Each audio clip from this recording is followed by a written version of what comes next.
C'est parti. Bonjour à chacun et chacune. Ça fait plaisir de vous retrouver. Oui, Bonjour bonjour José, Marjolaine, Chantal, bonjour Chantal, qui qui nous enregistre. enregistre. Ben oui. Puis on continue toujours à espérer la température, hein, qu'elle réchauffe. Oui, oui. Alors, merci d'être là pour un nouveau mardi à la rencontre de la parole. Débutons notre rencontre en nous mettant en présence du Seigneur pour une première prière. Seigneur, je crois en toi.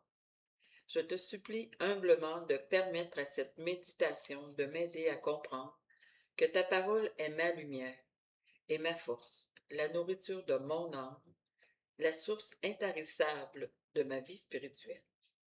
Amen. Amen. Aujourd'hui, nous prions avec le psaume 92-93. Son répond est Le Seigneur est roi, il il s'est s'est vêtu vêtu de de magnificence. magnificence. C'est tout qu'un mot. Oui, Le Seigneur est roi, il s'est vêtu de magnificence. Le Seigneur a revêtu sa force. le Seigneur est Est roi, roi, il s'est vêtu de de magnificence. Et la terre tient bon, inébranlable. Dès l'origine, ton trône tient bon. Depuis toujours, tu es. Le Le Seigneur Seigneur est est roi, roi, il il s'est s'est vêtu vêtu de de magnificence. magnificence. Tes volontés sont vraiment immuables. La sainteté emplit ta maison, Seigneur, pour la suite des temps. Le Le Seigneur Seigneur est est roi, roi, il il s'est s'est vêtu vêtu de de magnificence. magnificence. Et je passe la parole à José pour un commentaire. Alors, le psaume 92-93, c'est un psaume qu'on dit royal ou théocratique, car il présente Dieu comme le roi puissant et éternel. Bien sûr, c'est pas un roi comme les nôtres, là, hein. Quand on parle de puissance avec Dieu, c'est pas la puissance de nos rois ou de nos gouvernants là, qui est plus, bien souvent, destructrice. Hein? Théocratique. Ça fait Ben, deux fois que je le lis là, Théo, depuis ça 2 vient jours, mais je sais pas trop c'est de quoi. Dieu. Oui, ça j'ai Ça, passé, ça ouais. veut dire. Puis là, créocratique, là, ben, Je sais pas trop, hein. je sais pas. Ça serait une question, ça serait quelque chose à faire, à fouiller pour une prochaine fois. Oui. Parfait. Alors, les Israélites eux-mêmes ont constaté qu'aucun de leurs rois n'a pleinement incarné la justice et la paix, proclamée là, dans les psaumes. Puis, c'est encore vrai là aussi aujourd'hui. C'est pourquoi nous croyons qu'inspiré par Dieu, il préfigure le Messie à venir. Bien que nous soyons actuellement empêchés de voir Dieu dans toute sa plénitude, lorsque nous deviendrons des sujets du royaume, nous pourrons le voir face à face.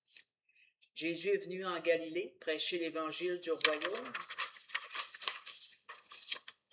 le royaume de Dieu, non le royaume humain. Et il a dit, le temps est accompli, le jour là, où il a été cloué sur la croix. Le royaume de Dieu est proche, repentez-vous et croyez à la bonne nouvelle. Le royaume de Dieu, alors, c'est pas un régime politique, c'est pas une structure non plus institutionnelle comme qu'on peut avoir là, nous là, sur Terre. Souvenons-nous que le royaume de Dieu il est toujours parmi nous, même si un jour il sera pleinement révélé et s'étendra à travers les âges. Alors le royaume de Dieu il est toujours loin à bâtir là, à chaque jour. C'est pas comme un château qu'on pourrait dire là, d'aujourd'hui qui est bâti, puis c'est fait. Hein. C'est un royaume qui est toujours en construction, puis qui c'est à nous autres là, à y apporter notre pierre pour en faire là, un royaume là, qui soit d'amour, de paix, de justice. Là, Toujours en notre main, hein? ouais, Toujours à partir de notre ouais, âge. qui soit vraiment là, royaume de Dieu. Alors le Christ nous invite à être sujet de ce royaume éternel. C'est pourquoi, tant que nous vivons sur cette terre, nous devons transformer le monde par une culture de vie nouvelle. Cultivons ces nouvelles valeurs, l'amour, la justice, l'honnêteté, l'égalité, le respect, le pardon, la patience et l'humilité. Culture de vie nouvelle. Ouais. C'est plaisant. Pourtant, toutes ces valeurs-là sont pas si nouvelles. Là. Ça fait longtemps que c'est là depuis toujours. Hein? Mm-hmm. C'est là, même, je pense à un petit bébé dans le ventre de la maman. Là. Oui. Même, il est là souvent dans le désir avant même d'être là. Jésus, il était, on lit ça des fois, qu'il était déjà là avant bien toutes nous autres. Oui, oui, Hein? Fait que, oui, culture de vie nouvelle, c'était, comme tu disais tantôt, c'est à nous, hein, de oui. mettre notre pierre pour que cette culture de vie nouvelle À cultiver ces reste en valeurs-là, pour les place. mettre dans notre vie, que ça Ouais. transparaisse là, dans notre agir, dans nos paroles aussi. Là. Et voilà. Écoutons maintenant l'Évangile d'aujourd'hui qui est tiré de Jean 3, 7b-5. 15. Alléluia, alléluia. Il faut que le Fils de l'homme soit élevé, afin qu'en lui tout croyant ait la vie éternelle. Amen. Amen. Évangile de Jésus-Christ selon Saint Jean. Gloire à toi, Seigneur. En ce temps-là, Jésus disait à Nicodème, il vous faut naître d'en haut. Le vent souffle où il veut. Tu entends sa voix, mais tu ne sais ni d'où il vient, ni où il va. Il en est ainsi pour qui est né du souffle de l'Esprit.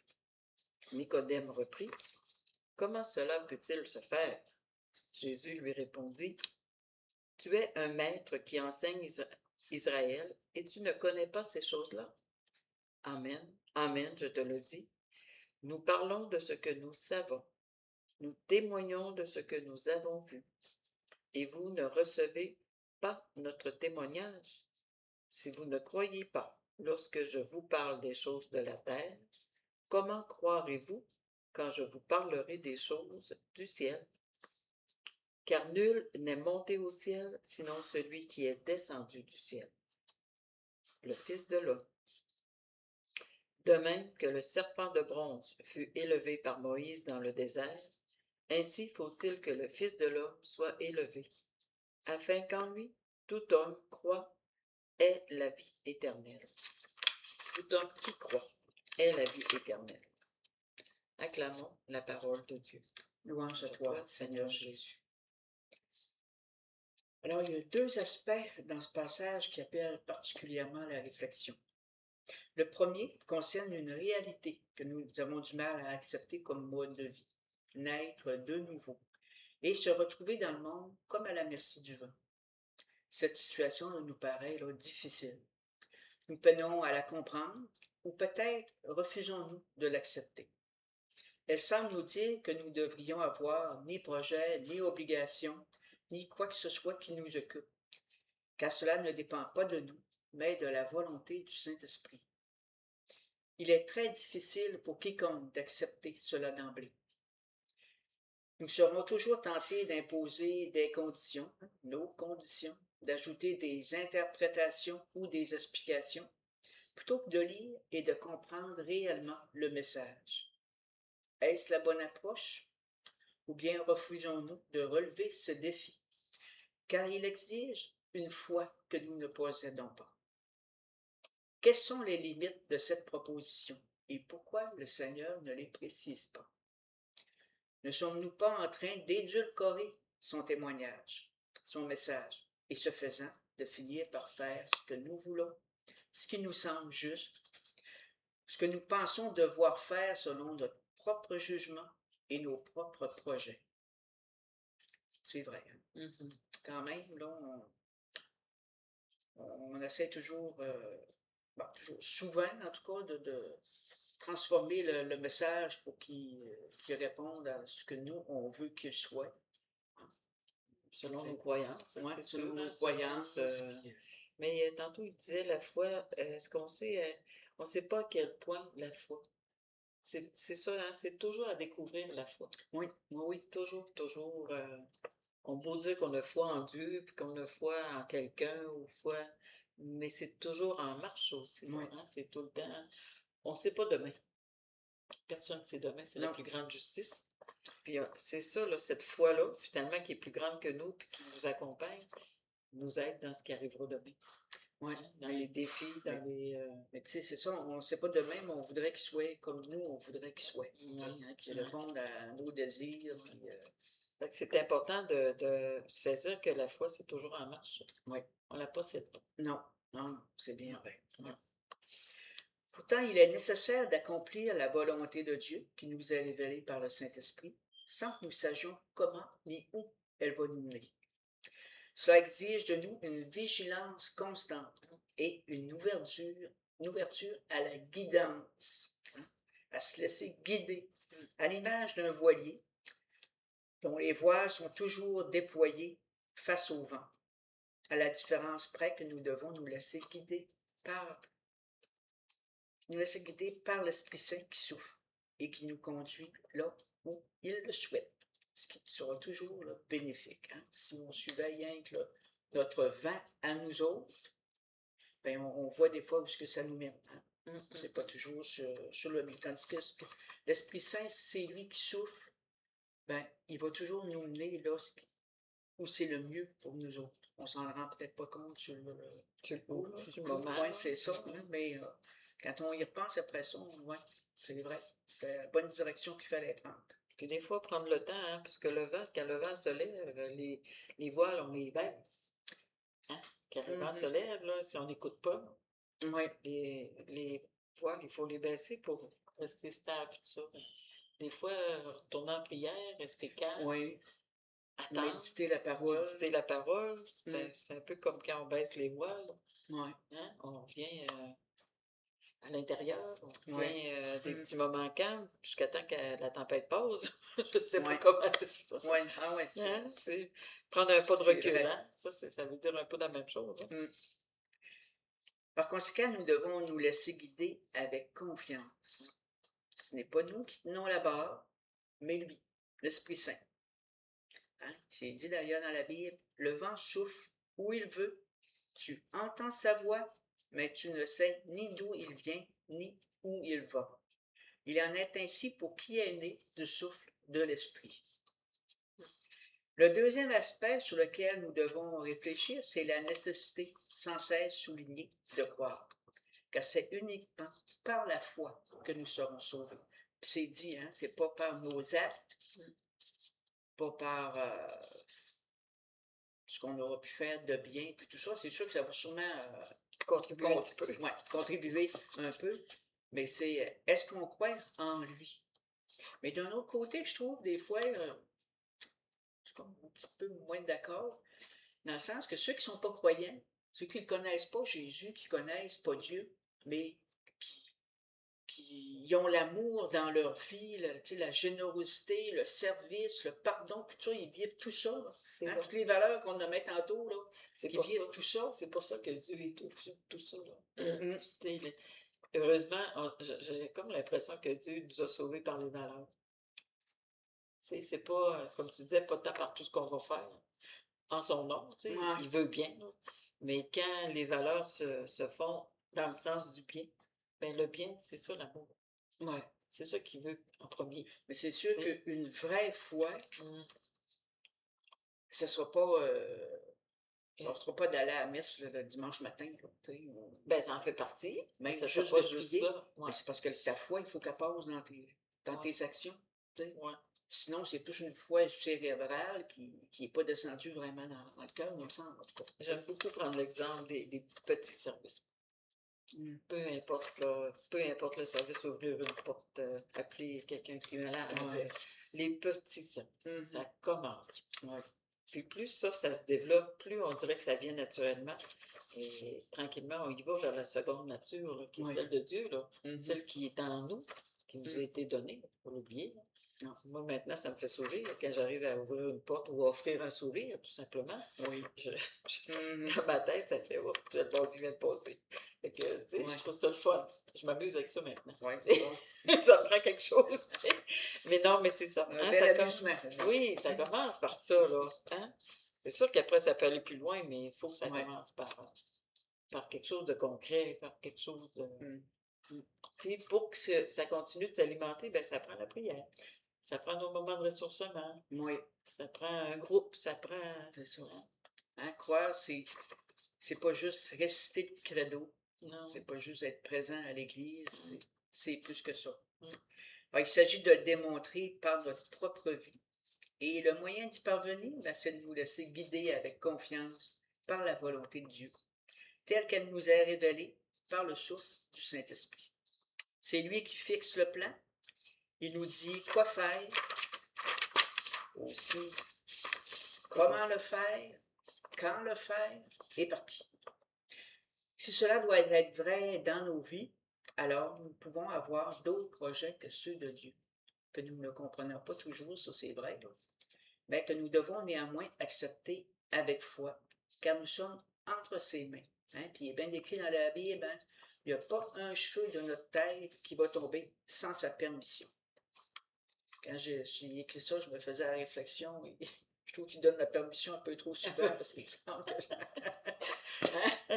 C'est quoi ça, c'est ta permission-là? Ouais. Vous avec ça aussi, moi. Mais bon, je le prends maintenant, je le prends dans le sens qu'il nous accompagne tout le temps. Oui.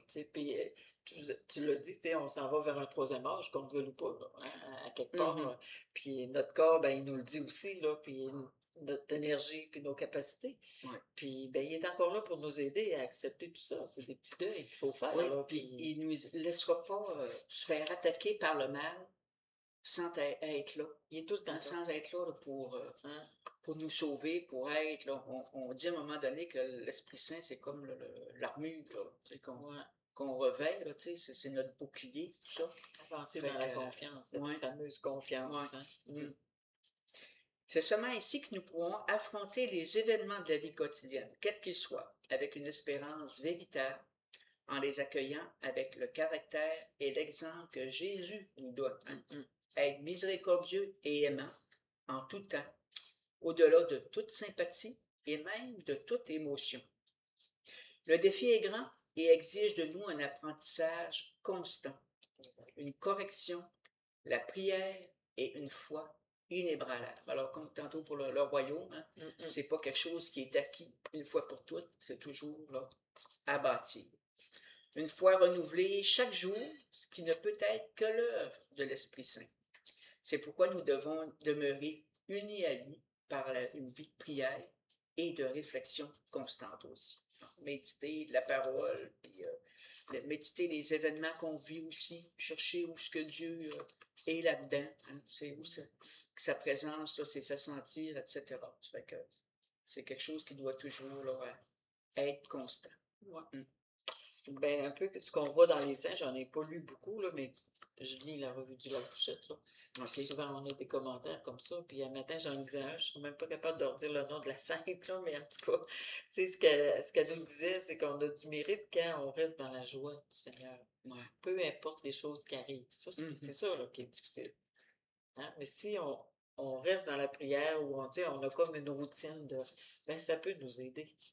Ouais. Hein? Mais il ne faut pas que ça devienne une routine. Là, non, mais elle est bonne, quand même. C'est pas mauvais, une routine. Il faut que ça ait quelque chose de bon, pas une affaire. C'est parce qu'une routine, des fois, c'est comme si quelque chose qu'on fait automatique. Là. Mais tous les matins, moi ce que je mange une pomme, puis ça, c'est automatique. Je vais aller n'importe où, je vais porter ma pomme, je vais manger ma pomme. Il ne faut pas que la prière devienne ça. Là, non, mais la prière, c'est la prière. Il y a autant de prières qu'il y a autant de personnes. Tu comprends? Fait que moi je suis sûre que le Seigneur, il prend toutes les prières. Ah, sûrement. Peu importe comment on les fait. Sûrement. Des fois, je pense à ma mère, là, parce que c'est elle qui est plus près de moi, là, même si elle reste loin en distance. Là. Puis, quand elle dit, je fais mes prières, je fais, hey, moi, personnellement, je dis plus jamais mes prières. Mais elle, là, c'est pas méchant. Ouais. C'est pas une possession, c'est.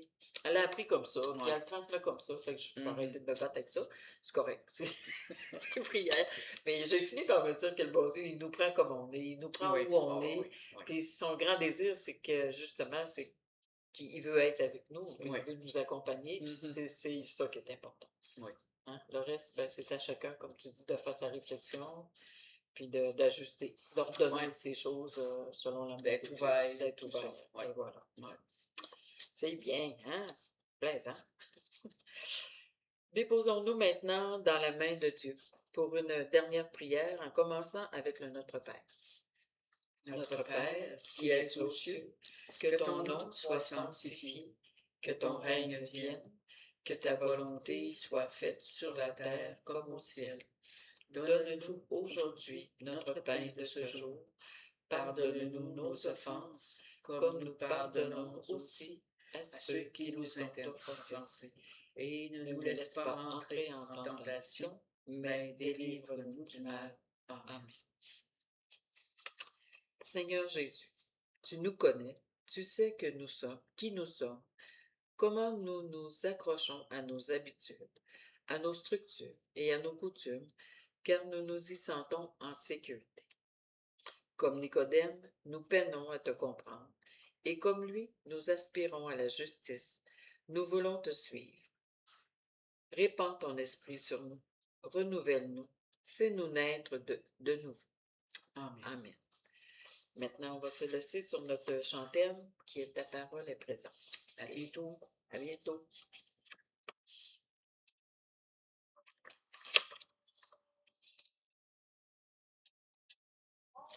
Parole est présence, lumière et vérité, un bouquet de silence qui fleurit dans la paix.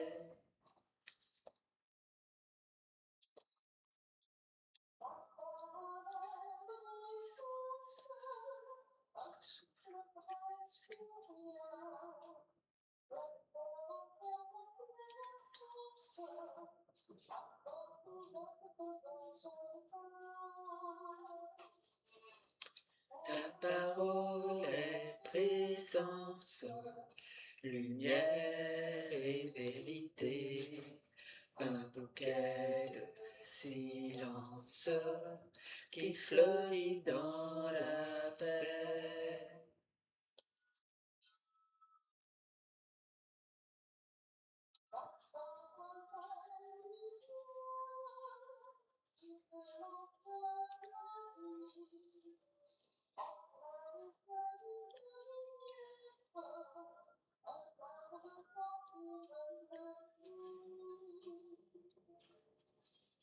Parole est présence, lumière et vérité, un bouquet de silence qui fleurit dans la paix.